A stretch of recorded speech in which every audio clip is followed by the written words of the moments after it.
Hello, good morning to all of you. और एक बार फिर से आप सभी लोगों का हमारे इस चैनल पे स्वागत है।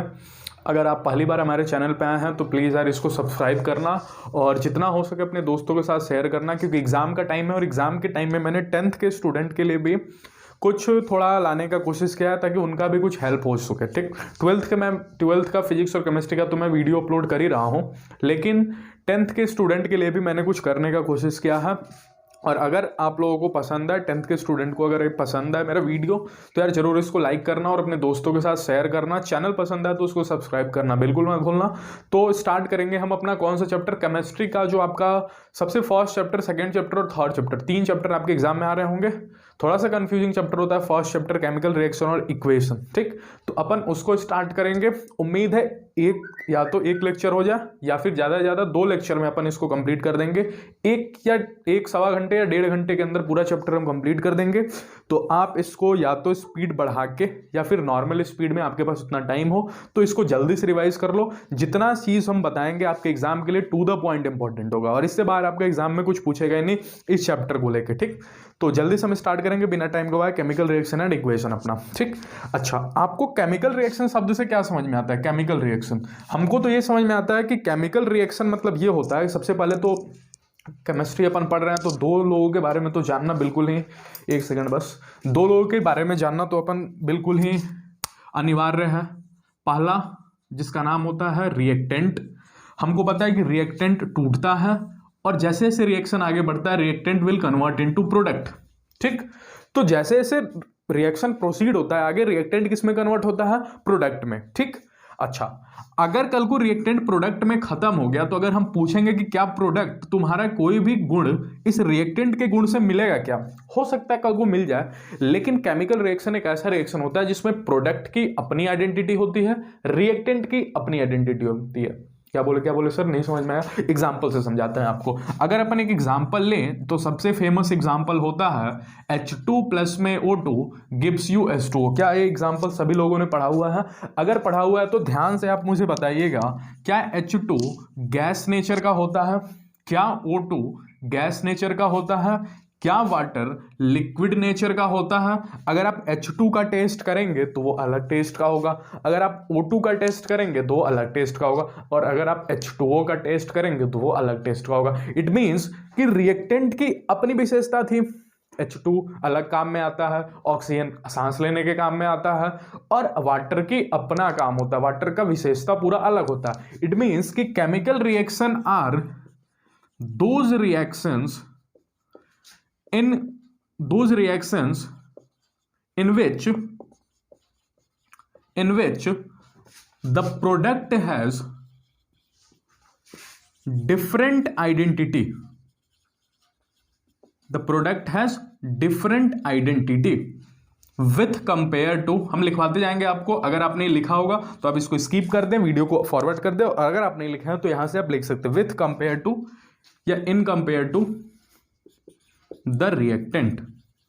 तो मतलब सर केमिकल रिएक्शन वैसे रिएक्शन को कहा जाएगा जिसमें रिएक्टेंट की अपनी आइडेंटिटी होगी और प्रोडक्ट की अपनी आइडेंटिटी। हाँ बिल्कुल, रिएक्टेंट अपना अलग काम करेगा, प्रोडक्ट अपना अलग काम करेगा। तो उम्मीद है आपको केमिकल रिएक्शन समझ में आया। अच्छा सर, तो फिर ये केमिकल इक्वेशन क्या होता है? देखिए, कई बार किताबों में लिखा होता है ना, केमिकल इक्वेशन मतलब होता है चीजों को सिंबल के साथ दिखाना, इक्वेशन के फॉर्म में दिखाना। जैसे कि H2 प्लस में O2 is equal to H2O।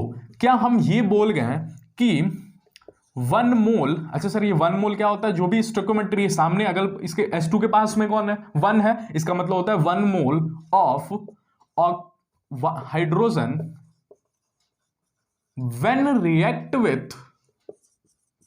अच्छा, क्या ये रिएक्शन बैलेंस है? आप लोगों को तो बैलेंसिंग थोड़ा बहुत तो आइडिया होगा ही, अगर नहीं आइडिया तो यहाँ पे H2, यहाँ पे भी H2 है, यहाँ पे कितना है? O2 और यहाँ पे O। अच्छा, बैलेंसिंग को अगर आ गया तो यहीं पे हम बता देते। देखिए, बाद में लिखवा भी देंगे हमको बैलेंसिंग कैसे होता है, 2-3 स्टेप बताएंगे पूरा ट्रिक के साथ। देखिए, आप लोग 10th वाले बच्चे पहली बार मेरा वीडियो देख रहे होंगे, जितने भी चीज़ आपका कंफ्यूजिंग है इस चैप्टर में, बैलेंसिंग करना, ऑक्सीडेशन बताना, रिडक्शन बताना, किसका ऑक्सीडेशन हो रहा है, कौन ऑक्सीडाइजिंग एजेंट है, कौन रिड्यूसिंग एजेंट है, रिएक्टिविटी सीरीज याद करना, सभी चीजों को हम ट्रिक के साथ आप लोगों को सिखा देंगे। जैसे देखिए, बैलेंसिंग करने का क्या नियम है? क्या यहाँ पे वाटर है H2 और H2, कोई दिक्कत नहीं। ऑक्सीजन बेचारा अनबैलेंस है, यहाँ ऑक्सीजन 1 है और यहाँ ऑक्सीजन 2 है, तो जो भी चीज अनबैलेंस रहे ना वो जितना जितना है उसका एलसीएम ले लो। क्या ले लो? एलसीएम, और वो बनाने की कोशिश करो। ध्यान से सुनना, एलसीएम लो और वो नंबर बनाने की कोशिश करो।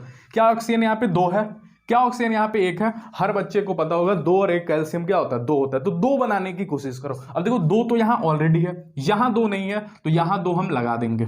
ठीक, तो यहां पे तो ऑक्सीजन 2 हो गया, बैलेंस हो गया, लेकिन हाइड्रोजन बेचारा चिढ़ गया क्योंकि वो अनबैलेंस हो गया।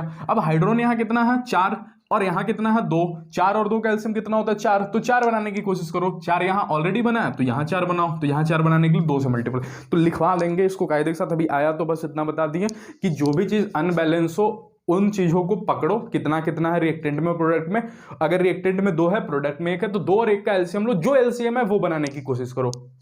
क्या आपको बात समझ में आया? जो एलसीएम आए उसको बनाने की कोशिश करो। ठीक, जैसे बैलेंसिंग आएगा हम आपको बता देंगे। तो इसको लिखा जाएगा 1 mole of hydrogen when react with 1 mole of oxygen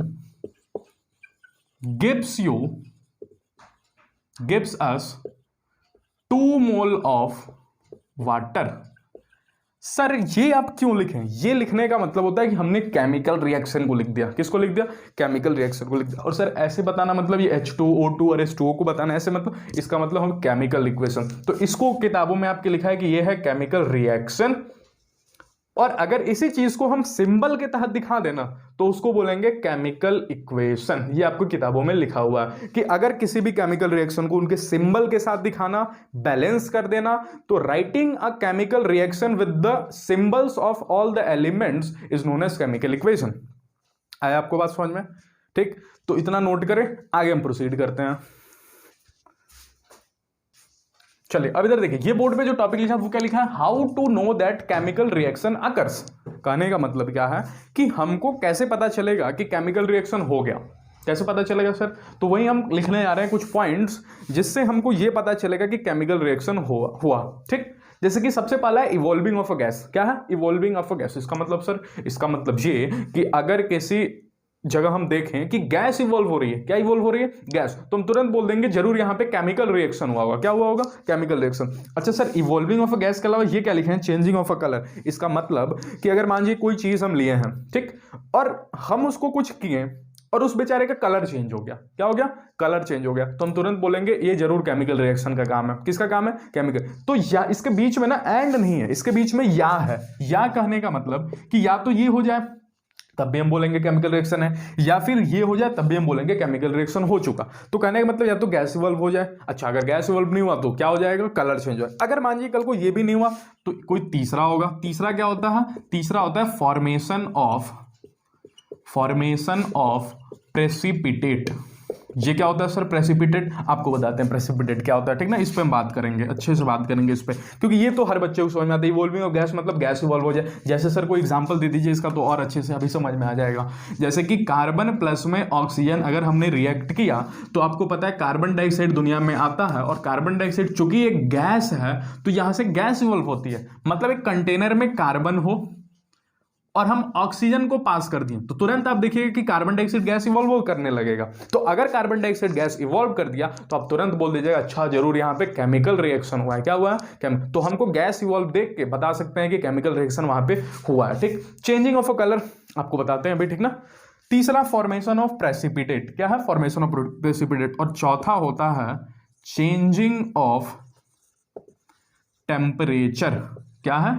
changing of temperature. जैसे कि आप सभी को पता होगा कि आपका घर कभी कलर उलर हो रहा होगा, ठीक ना? तो वहां पे चूना का इस्तेमाल किया जाता है। अब जब चूना अकेला होता है तब कोई दिक्कत नहीं होती, लेकिन जैसे ही चूने में पानी या फिर पानी में बोले चूने को डालते हैं तो आप तुरंत देखिएगा वो जो होता है ना थोड़ा सा गर्म हो जाता है। क्या हो जाता है?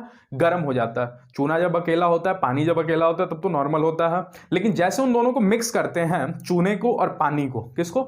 चूने को और पानी को। चूना होता है लाइमस्टोन, कैल्शियम कार्बोनेट, और पानी होता है वाटर। तो जैसे उन दोनों को मिलाते हैं ना, आप उसको टच करके देखिएगा वो गर्म हो जाता है। कैसा हो जाता है? गर्म। तो इसका मतलब जरूर टेम्परेचर में चेंज हो गया। वो गर्म कैसे हो गया भाई? टेम्परेचर में चेंज हुआ ना। तो टेम्परेचर में चेंज हुआ, इसका मतलब जरूर केमिकल रिएक्शन हुआ होगा। किसके किसके बीच में? चूने और पानी के बीच में। तो अगर इन चारों में से कोई एक भी हुआ, चारों हो ऐसा जरूरी नहीं है, कोई एक भी हुआ, जैसे या तो गैस इवॉल्व हो गया, नहीं हुआ सर गैस इवॉल्व, तो कलर भी चेंज हो गया तो भी बोल देंगे क्या केमिकल रिएक्शन, हाँ। और सर प्रेसिपिटेट बन गया फिर भी, हाँ। और अगर टेम्परेचर चेंज हो गया फिर भी, हाँ। तो इन चारों में कोई भी एक हुआ तो हम केमिकल रिएक्शन बोल देंगे हो चुका। अब चारों का हम एग्जांपल के साथ अच्छे से समझते हैं। क्या इवॉल्विंग ऑफ गैस का सबसे बढ़िया एग्जांपल कार्बन प्लस में oxygen gives to carbon dioxide. थोड़ा हम तेज बोल रहे हैं क्योंकि आपका रिवीजन लेक्चर है, जल्दी से हमको चैप्टर को फाइनल करना है, तो अच्छे से आप समझने की कोशिश कीजिएगा, ठीक ना। तो कार्बन प्लस में ऑक्सीजन कार्बन डाइऑक्साइड ये सबसे बढ़िया एग्जाम्पल है। सभी का अलग से हेडिंग लेते हैं और अच्छे से समझाते हैं, ठीक। नोट कीजिए इतना। चलिए, तो ये चेंज इन कलर पे बात करते हैं। इवॉल्विंग ऑफ गैस पे तो आपको समझ में आ ही गया होगा। कार्बन प्लस में ऑक्सीजन सबसे बढ़िया एग्जांपल है, कार्बन डाइऑक्साइड। दो एग्जांपल जो आपके एग्जाम में पूछ सकते हैं ना, दोनों हम आपके बोर्ड पे ऑलरेडी लिख चुके हैं ताकि हम जल्दी जल्दी चीजों को कंप्लीट कर दे, इसलिए हम पहले से ही लिखते रहे, ठीक। जो सबसे पहला है वो है सिट्रिक एसिड। क्या है? Citric acid. कोई एसिड है, पोटेशियम परमैंगनेट के साथ जब सिट्रिक एसिड, पोटेशियम परमैंगनेट पे जैसे ही सिट्रिक एसिड का कुछ ड्रॉप गिराते हैं, तुरंत पोटेशियम परमैंगनेट का कलर जो कि पर्पल कलर होता है। क्या, कैसे याद कैसे करेंगे सर? पी से पोटेशियम याद कर लीजिए और पी से पर्पल याद कीजिए, कर लीजिए। क्या? पी से पोटेशियम और पी से पर्पल, तो ऐसे याद कर सकते हैं आप। पोटेशियम परमैंगनेट का जो पर्पल कलर होता है वो तुरंत डीकलराइज हो जाता है। क्या हो जाता है? डीकलराइज। डीकलराइज करने का मतलब बेचारे का पर्पल कलर था KMnO4 का, जैसे ही हमने सिट्रिक एसिड डाला बेचारे का कलर खत्म हो गया। कलर खत्म हो गया सर, उसी को डीकलराइज बोलते हैं क्या? हाँ, उसी को डीकलराइज बोलते हैं, ठीक। तो अगर पोटेशियम परमैंगनेट में किसी ने सिट्रिक एसिड डाला तो पोटेशियम परमैंगनेट का पर्पल कलर खत्म हो जाता है। ऐसा क्यों हो गया सर? कलर क्यों चेंज हो गया? क्योंकि दोनों के बीच में रिएक्शन हो जाता है, केमिकल रिएक्शन क्या जाता है दोनों के बीच में। तो अगर केमिकल रिएक्शन हुआ तो देखिए ना, हम लिखा है ना changing of colour, colour change हो तो आप बता दीजिएगा कि जरूर वहां पे केमिकल रिएक्शन हुआ। अच्छा, ये क्या लिखा है सर? ये लिखा है कि अगर किसी दिन सल्फर डाइऑक्साइड का reaction potassium permanganate, sorry potassium permanganate बोल रहे हैं, K2Cr2O7, क्या बोलते हैं इसको? Potassium dichromate. क्या बोलते हैं? लिख देते हैं यहां पे, पोटेशियम डाइक्रोमेट, ठीक। ये बेसिकली क्रोमेट आयन होता है। Cr2O7 is a chromate ion. Cr2O7 के ऊपर -2 charge, it is a chromate ion. तो पोटेशियम डाइक्रोमेट पे अगर सल्फर डाइऑक्साइड का रिएक्शन किए तो K2Cr2O7 जिसका कलर ऑरेंज होता है, ऑरेंज कलर से ग्रीन कलर में चेंज होता है। किसमें बोले सर? ऑरेंज कलर से, ये आपको याद करना पड़ेगा, ऑरेंज कलर से ग्रीन कलर में चेंज हो जाता है K2Cr2O7 का। तो अगर आपके एग्जाम में पूछा कि K2Cr2O7 पे SO2 का रिएक्शन कराएं तो किस कलर से किस कलर में जाता है, तो ऑरेंज टू ग्रीन, आपको याद करना। ऐसा क्यों हुआ? क्योंकि यहाँ पे केमिकल रिएक्शन हो रहा है। तो अगर कलर चेंज हुआ तो केमिकल रिएक्शन होगा, ये बात अपने दिमाग में डाल लीजिए। गैस इवॉल्व हुआ तो केमिकल रिएक्शन होगा। अब हम बात करते हैं अपने तीसरे पॉइंट पे, that is formation of precipitate. चलिए नोट कीजिए, स्टार्ट।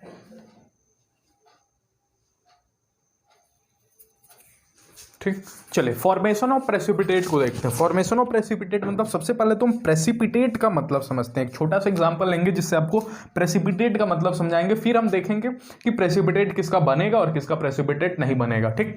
चलिए देखते हैं प्रेसिपिटेट की अगर बात करें सबसे पहले, तो आप एक एग्जांपल देखिए। अगर मैं शुगर मतलब चीनी और पानी मिला दूं, अच्छा दूसरे केस में मैं अगर थोड़ा सा सैंड मतलब बालू और पानी मिला दूं तो क्या होगा? अगर हम दोनों को देखें तो चीनी तो पानी के अंदर घुल जाएगा। कुछ देर बाद अगर हम ऐसे आंख बंद कर लें तो देखेंगे, जब आंख खोलेंगे तो पता चलेगा चीनी तो पानी के अंदर दिखेगा ही नहीं। लेकिन बालू के साथ ऐसा नहीं होगा। बालू क्या करेगा? पानी के अंदर नहीं घुलेगा। अच्छा, अगर पानी के अंदर नहीं घुलेगा तो ये नीचे जाके बैठ जाएगा।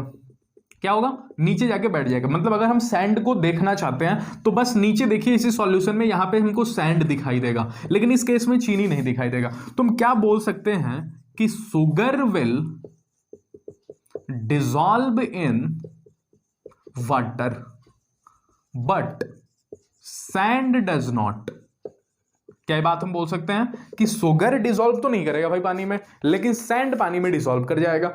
इट मींस जो भी चीज डिसॉल्व नहीं करते हैं ना सर, आप ये बोलना चाहते हैं कि जो भी चीज डिसॉल्व नहीं करते वो नीचे आके बैठ जाएंगे। हाँ बिल्कुल, नीचे आके बैठ जाएंगे, क्योंकि पानी से वो डेंसिटी ज्यादा है उनका, तो नीचे आके बैठ जाएंगे, ठीक। क्योंकि सॉलिड पार्टिकल है तो उनकी डेंसिटी ज्यादा होगी, इसलिए वो नीचे आ जाएंगे। तो अगर वो नीचे आ जाएंगे ना, तो इसी चीज को हम बोलते हैं प्रेसिपिटेट।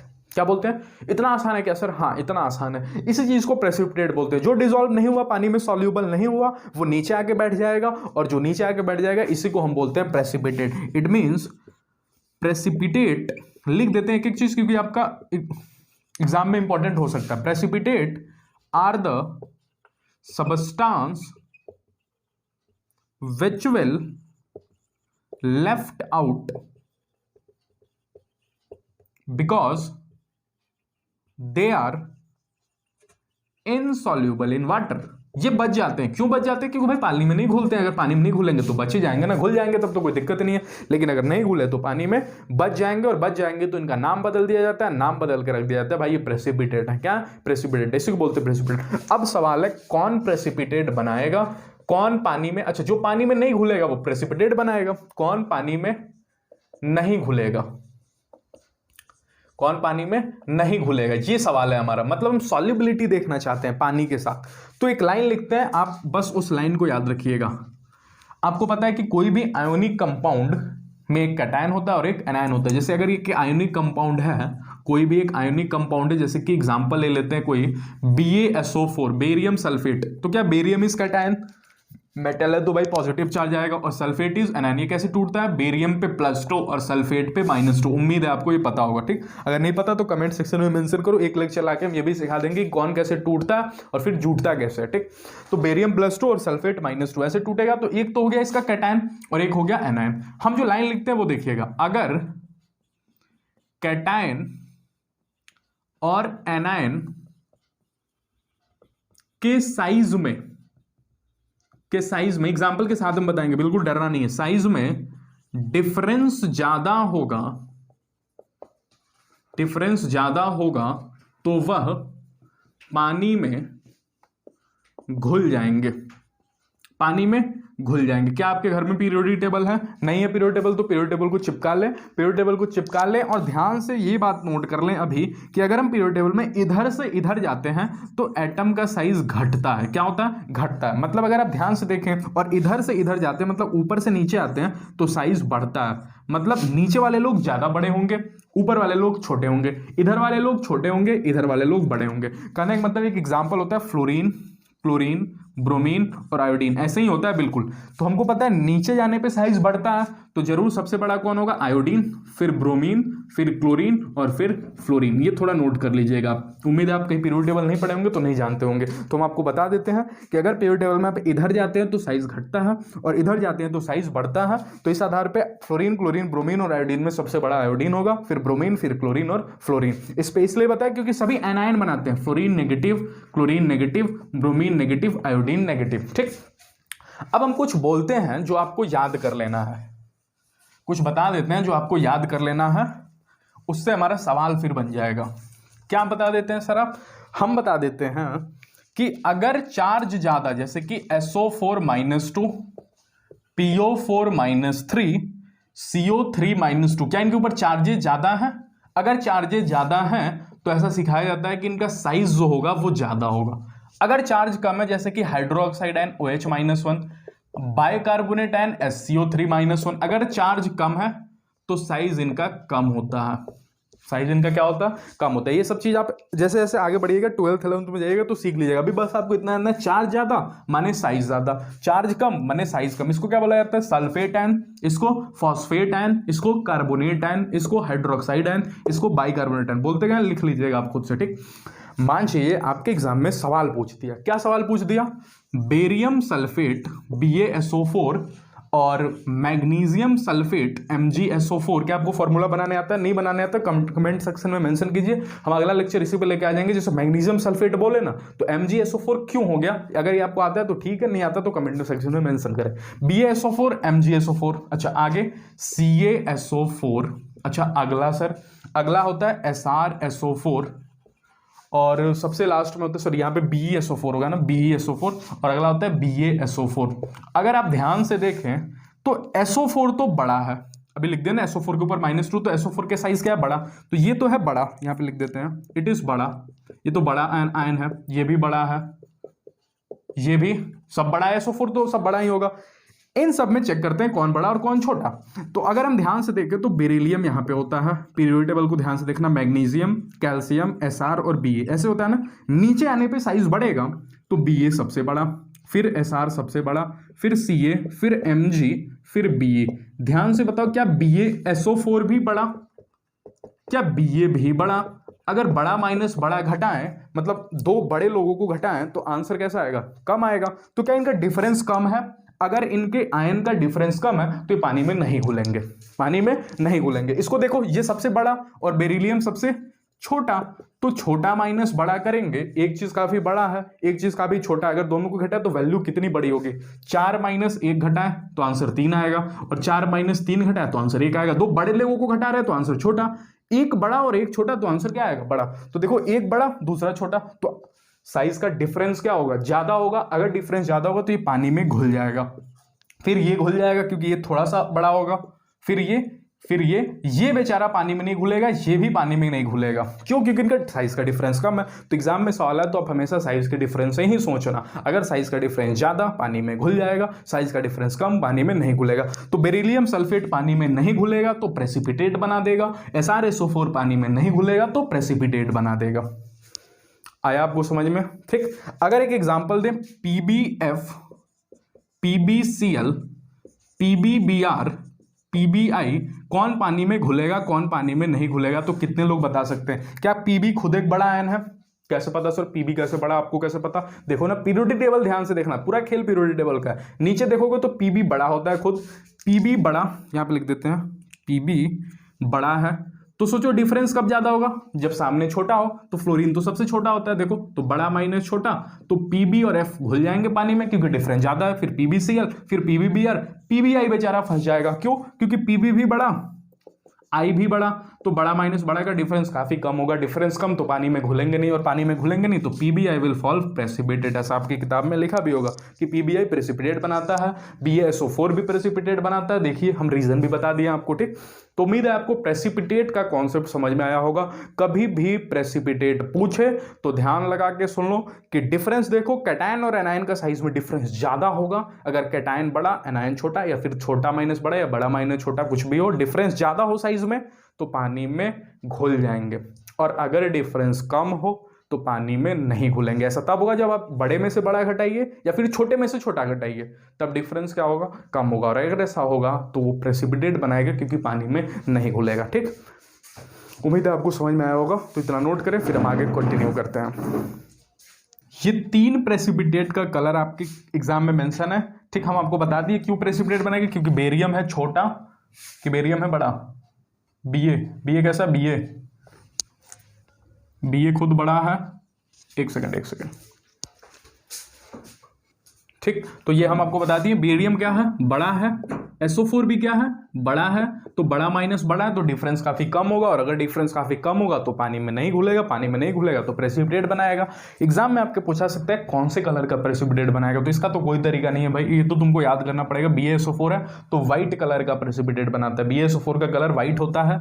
AgI है, देखो I कैसा है, बड़ा, Ag भी ठीक ठाक बड़ा होता है, तो ये भी बड़ा और ये भी बड़ा, तो ये भी पानी में नहीं घुलेगा। अभी हम बताए दिए Pb भी बड़ा, I भी बड़ा, PbF तो पानी में घुल जाएगा। क्यों? क्योंकि Pb बड़ा और फ्लोरीन छोटा, काफी छोटा फ्लोरीन होता है, पीरियोडिक टेबल में सबसे छोटा होता है, तो साइज डिफरेंस काफी ज्यादा है, तो पानी में क्या होगा, घुल जाएगा आसानी से। ठीक, तो आपको समझ में आ रहा होगा ये बात। तो ये कौन कौन से कलर का बनाते हैं, अगर I आ गया तो येलो कलर का, देखिए AgI आ गया तो येलो, PbI आ गया तो येलो। ठीक, तो हमारा फॉर्मेशन ऑफ प्रेसिपिटेट भी हो गया। अगला है change in temperature. Change in temperature, अच्छे से आप वीडियो को देखते हैं ना यार, स्किप बिल्कुल मत करना वीडियो को, स्पीड थोड़ा भले बढ़ा लेना, लेकिन एग्जाम के पहले अगर ये मेरे लेक्चर को सुन के चले जाओगे तो काफी हेल्पफुल होने वाला है फर्स्ट चैप्टर में आपको। ठीक, चेंज इन टेम्परेचर। अच्छा, चेंज इन टेम्परेचर में 2 बातें हो सकती हैं। एक तो टेम्परेचर बढ़ जाए, क्या हो जाए, टेम्परेचर बढ़ जाए, और एक टेम्परेचर घट जाए। टेम्परेचर बढ़ेगा कब, सोचो टेम्परेचर बढ़ेगा कब, जब आग जला दिया जाए। अरे जब आग जला दिया जाए तभी तो टेम्परेचर बढ़ेगा ना। तो आग जलाना मतलब होता है heat given out. Heat given out कहने का मतलब हीट बाहर निकल रही है, हीट बाहर निकल रही है, बाहर निकल रही है। तो अगर हीट बाहर निकल रही है ना, तो हीट को बोला जाता है दूसरा नाम होता है हीट का थर्मल। क्या होता है? थर्मल। और बाहर निकलना मतलब होता है एक्सो। क्या होता है? एक्सो। तो एक्सो फॉर निकलना और इन मतलब जाना। तो एक्सो माने बाहर और थर्मल से बना दिया जाता है थर्मिक। तो ऐसे रिएक्शन को बोला जाता है एक्सोथर्मिक रिएक्शन। मतलब सर आप इस बात से यही बोलना चाहते हैं कि ऐसा कोई भी रिएक्शन जिसमें हीट बाहर निकले, हीट विल रिलीजेस आउट, अगर हीट बाहर निकला तो वैसे रिएक्शन को एक्सोथर्मिक रिएक्शन बोलेंगे। हाँ, वैसे रिएक्शन को एक्सोथर्मिक रिएक्शन बोलेंगे। और सर अगर कोई हीट देना पड़ गया तो, हीट देना पड़ गया तो माने टेम्परेचर कम होगा। अच्छा, अगर हीट देना पड़ गया तो देना माने इन होता है, देना माने इन। अच्छा, इन, इस इन को ना ई एन से लिखते हैं, आई एन से नहीं लिखते हैं, इन। और अभी भी बोले थर्मिक तो इसको बोलते हैं एंडोथर्मिक। क्या बोलते हैं? एंडोथर्मिक। तो मतलब एंडोथर्मिक रिएक्शन वैसे रिएक्शन होते हैं जिसमें हीट देना पड़े, हीट क्या करना पड़े? देना पड़े। माने ऐसा those reaction in which heat will be given to the reaction, heat will be given to the reaction is known as endothermic, and those reaction in which given heat is given out by the reaction, reaction में से heat खुद बाहर निकले, वैसे reaction को बोलते हैं अपन exothermic reaction. तो जिसमें हीट बाहर निकले उसको एक्सोथर्मिक, और जिसमें देना पड़े उसको एंडोथर्मिक। नाम से ही बताया, इन मतलब देना और एक्सो मतलब बाहर निकलना। तो ये दो रिएक्शन, कुछ एग्जांपल्स भी होते हैं, इसके एग्जांपल्स को नोट कराते हैं आगे, आप ये नोट कर लीजिए। दो रिएक्शन लिख चुके हैं, दोनों का एक एक एग्जांपल। एक्सोथर्मिक का तो सबसे बड़ी एग्जांपल बताया हम आपको, चूना में पानी अगर डाल दे तो हीट बढ़ जाता, टेम्परेचर बढ़ जाता है, क्योंकि हीट बाहर निकलता है, तो वो तो सबसे बड़ा एग्जांपल होता है। अच्छा, जो भी रिएक्शन सनलाइट के प्रेजेंस में होते हैं ना, सनलाइट के प्रेजेंस में, जैसे आगे जाइएगा तो पढ़िएगा फोटो हेलोजिनेशन, ठीक ना, हाइड्रोकार्बन का रिएक्शन क्लोरीन के साथ, या फिर इलेक्ट्रिसिटी के प्रेजेंस में हो, ठीक, इलेक्ट्रिसिटी के प्रेजेंस में हो, सनलाइट के प्रेजेंस में हो, वैसे जो भी रिएक्शन होते हैं, सोचो सनलाइट क्या करेगा? हीट देगा, तो हीट देगा माने एंडोथर्मिक रिएक्शन हुआ। तो जो भी रिएक्शन सनलाइट के प्रेजेंस में हो, इलेक्ट्रिसिटी के प्रेजेंस में हो, वैसे रिएक्शन एंडोथर्मिक होते हैं। एक्सो का तो सबसे बड़ा एग्जांपल, अच्छा ये नाम बड़ा इंपॉर्टेंट है, आपके ऑब्जेक्टिव एग्जाम में तो पूछ सकता है। कैल्शियम ऑक्साइड जिसका नाम होता है क्यूक्लाइम। क्या होता है? क्यूक्लाइम। वाटर तो आपको पता ही है। और कैल्शियम हाइड्रोक्साइड जिसका नाम होता है स्लेक्ड लाइम। क्या होता है? Slaked lime. ठीक, तो कैल्शियम हाइड्रोक्साइड बन जाता है अगर कैल्शियम ऑक्साइड और वाटर का रिएक्शन करे तो कैल्शियम हाइड्रोक्साइड बन जाता है। कोई भी ऑक्साइड अगर पानी से रिएक्ट करता है ना तो हाइड्रोक्साइड बना देता है अपना। अगर मैग्नीशियम का ऑक्साइड भी हो, वाटर के साथ रिएक्ट कर दे तो मैग्नीशियम हाइड्रोक्साइड बना देगा। ठीक, कैल्शियम ऑक्साइड है वाटर के साथ तो कैल्शियम हाइड्रोक्साइड बना दिया। ठीक, तो कोई भी ऑक्साइड, लेड ऑक्साइड है, लेड हाइड्रोक्साइड बनता है। कोई भी ऑक्साइड अगर पानी के साथ रिएक्ट कर जाए तो हाइड्रोक्साइड बना देगा। ठीक, डिकम्पोजिशन रिएक्शन में तो पूरा शॉर्ट ट्रिक लेकर के कौन है, किसमें टूटेगा किसमें नहीं टूटेगा। तो टाइप्स ऑफ रिएक्शन के लिए आप मेरे अगले लेक्चर को फॉलो कीजिएगा जिसमें हम पूरा, अच्छा ये एंडोथर्मिक का एग्जांपल है सबसे बढ़िया जो आपकी किताब में दिया है कि बेरियम हाइड्रोक्साइड अमोनियम क्लोराइड के साथ रिएक्शन करके चीज बना देता है। अब ये कैसे बनता है ये जानना है तो आपको अगला लेक्चर देखना पड़ेगा कि बेरियम हाइड्रोक्साइड अमोनियम क्लोराइड ये कैसे बन गया। अभी के लिए बस इतना जानिए कि ये एंडोथर्मिक का सबसे बड़ा एग्जांपल होता है जो आपकी किताब में मेंशन किया हुआ। तो एक्सोथर्मिक एंडोथर्मिक हो गया। एक अंतिम जो आपकी किताब में दिया होता है that is change in state.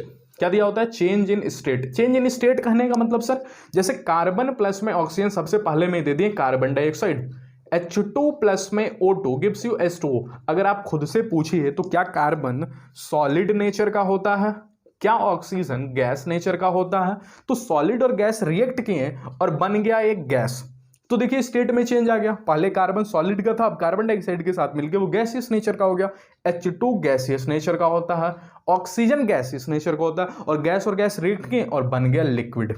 तो कितना जादू है ना केमिस्ट्री का कि गैस और गैस रिएक्ट किया क्या होगा? लिक्विड। यहाँ पे स्टेट में चेंज आएगा नहीं, स्टेट मतलब होता है सॉलिड लिक्विड गैस वाला। ठीक, तो गैस थे लिक्विड में बदल गए। तो अगर ऐसा भी हो कभी तो हम बोल सकते हैं केमिकल रिएक्शन हुआ हो, मतलब दो गैस को भिड़ा है लिक्विड बन गया, दो गैस को भिड़ा है सॉलिड बन गया। तो अगर ऐसा हो जिंदगी में तो हम बोलेंगे केमिकल रिएक्शन। तो मेरे साथ बोलिए क्या क्या हो तो हम बता सकते हैं केमिकल रिएक्शन हो। पहला प्रेसिपिटेट में चेंज, प्रेसिपिटेट में formation, evolving of gas, gas evolve हुआ केमिकल रिएक्शन होगा। प्रेसिपिटेट बना, प्रेसिपिटेट कौन बनाएगा? जो पानी में नहीं घुलेगा। कौन नहीं घुलेगा? जिनके साइज का डिफरेंस कम होगा, जिनके कैटायन और एनायन के साइज का डिफरेंस कम होगा वो प्रेसिपिटेट बनाएंगे, जिनका डिफरेंस ज्यादा होगा वो घुल जाएंगे। ठीक, अच्छा तीसरा क्या बताया हम आपको? एंडोथर्मिक और एक्सोथर्मिक। टेम्परेचर में चेंज, टेम्परेचर बढ़ेगा कब? जब हीट आग लगा देंगे तो टेम्परेचर बढ़ जाएगा भाई, जब हीट बाहर निकले टेम्परेचर बढ़ जाएगा। और टेम्परेचर घटेगा कब? जब हीट हमको देना पड़ेगा। ठीक, क्योंकि वो हीट पूरा एब्जॉर्ब कर लेगा। अच्छा एग्जांपल हम आपको बता दिए सबसे बढ़िया, और अगला चेंज इन स्टेट बता दिए। एक जो आपके एग्जाम में पूछ सकता है एक टर्म दैट इज कैटलिस्ट। आपको पता होगा कैटेलिस्ट मतलब होता है, इसका दो काम होता है कैटेलिस्ट का।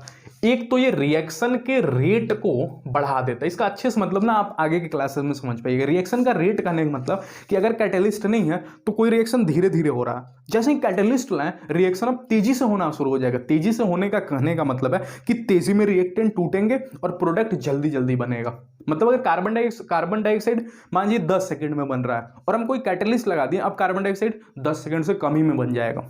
ठीक। दूसरा काम होता है कि ये सरफेस एरिया प्रोवाइड करता है रिएक्टेंट और प्रोडक्ट के लिए। जैसे कार्बन और ऑक्सीजन को रिएक्ट करना है तो कहीं ना कहीं रखना पड़ेगा ना, किसी जगह पे तो रखना पड़ेगा। मान लीजिए ये मेरा हाथ हो गया, ये हाथ पे कार्बन रखें, ये हाथ पे ऑक्सीजन रखें, तभी तो कार्बन डाइऑक्साइड। तो एक ना एक एरिया चाहिए, सरफेस एरिया, जहां दोनों रिएक्टेंट रिएक्ट कर सके। तो दूसरा चीज ये प्रोवाइड करता है सरफेस एरिया। कुछ इसका एग्जांपल जैसे निकल कैटेलिस्ट होता है, प्लैटिनम होता है, प्लेटिनम होता है, ये सभी कैटेलिस्ट के एग्जांपल हैं। तो उम्मीद है आपको पूरा लेक्चर समझ में आया होगा। ऐसे ही चैनल पे बने रहे, इसका दूसरा पार्ट हम लेके आएंगे, एक और पार्ट आएगा जिसमें हम पूरा ऑक्सीडेशन रिडक्शन तक कंप्लीट कर लेंगे। तो अगर आपको चैनल पसंद है तो यार सब्सक्राइब करो, दोस्तों के साथ शेयर करना बिल्कुल ना भूलना। जितना ज़्यादा शेयर करोगे यार उतने लोगों को फायदा पड़ेगा, क्योंकि एग्जाम का टाइम है। और अंत में ये बोलेंगे वीडियो पसंद है तो लाइक करना, पढ़ाई करते रहें। Best of the luck for your exam. Thank you.